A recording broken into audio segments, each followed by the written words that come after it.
It's Puss in Boots. Hi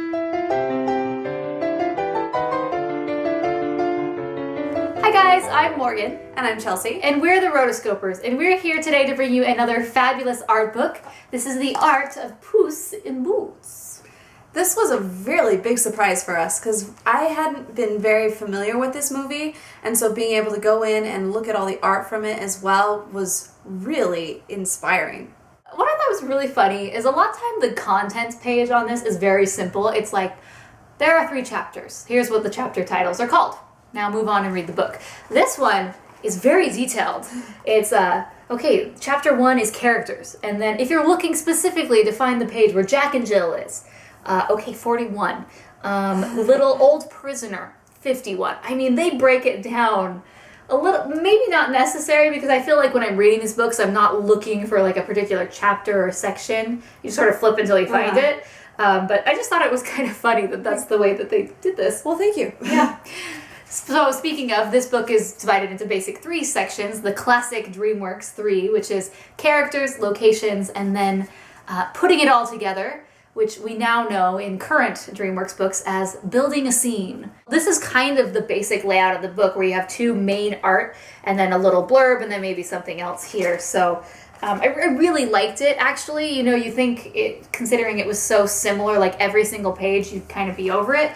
But I liked it because the art was so intriguing and just beautiful. It really was. First impressions of this book is that it's a lot of like big digital paintings. You don't see a lot of character development and just a lot of scenes and sketches of characters and Puss. I mean, Puss had already been established as what he was going to look like. And so this was more exploring the world with the characters in them. Because I think some books, they focus on just the world, and we'll get to the characters later. Others, it's like all characters, like The Art of Tangled. But this is just like, let's just see what it looks like, the world and the characters. So it's a lot of digital paintings, a lot of full spreads. A lot is in this book. It's not bare, it's not sparse. There's just a lot of really, really good stuff going on. I felt every single page I wanted to spend another 5 minutes just looking at all the details, all the colors, all of just accents here and there. It was really interesting to look at every single page. I was reading some of the stuff at the beginning, and it was saying that Puss in Boots, because of the fantasy elements, it gave them this liberty to explore this really rich fantasy world that was kind of set in reality but not really in reality, and you really see that in this book. It's kind of dark, Pirates of the Caribbean-esque, 17th century. It's just a cool time period. It's basically like, what fairy tales didn't we get in Shrek? Okay, we forgot about Humpty Dumpty, we forgot about like the dish and the spoon, we forgot about Little Red Hen, and like just, I don't know. Yeah, they're just like, what other public domain characters can we throw into this as well?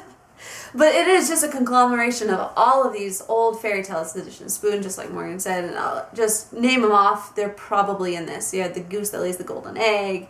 And I think it's really cool to see how they kind of use all of these characters and put them into this new story. And what the director was meaning when he said it was very liberating is they took all these characters and they did create whatever story they wanted. Then, of course, the putting it all together, we get to look at sequence 500, which is the cantina scene with Puss. You know, so it breaks it down from the very beginning of the scene where, okay, let's look at the development, let's look at the colors, now let's look lighting, now let's rig the characters, now let's animate the characters, now let's add some texture, and it's good. It's always been a favorite and a staple of DreamWorks animation art books, because you really get to go in deep to this one scene, everything about it. You're now going to be an expert on sequence 500. Get ready, because there's a quiz afterwards. And you keep turning the pages until finally you end up with the DreamWorks family photo. Yay! And, you know, it's just such a cool thing. You also have the foreword, which is written by Guillermo del Toro, which, I mean, so much of this stuff is worthy of your attention. Really take a look, take a moment to just, you know, keep flipping through this video if you want to see more pictures. But in the end, you're really going to want to buy this book. It's really good. All in all, I think I'd give this book 4 stars. It's very, very good. Anything 4 stars and above is a buy it for us. Sure. I liked this book. I loved looking at it. It was just a different style of art and composition and types of art than you see the normal art books, but it worked for this type of movie. It was great. I loved it.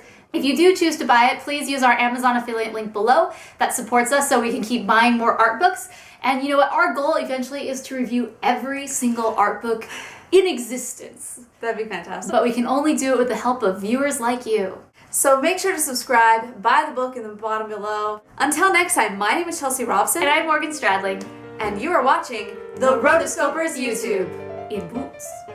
You don't even need to scratch. Holy cow, it's like watermelon wafting to me. You just For like salad. rub it and it's like, whoa, there it is. We're good? That's hilarious. It might fall off, but it's just like so crazy.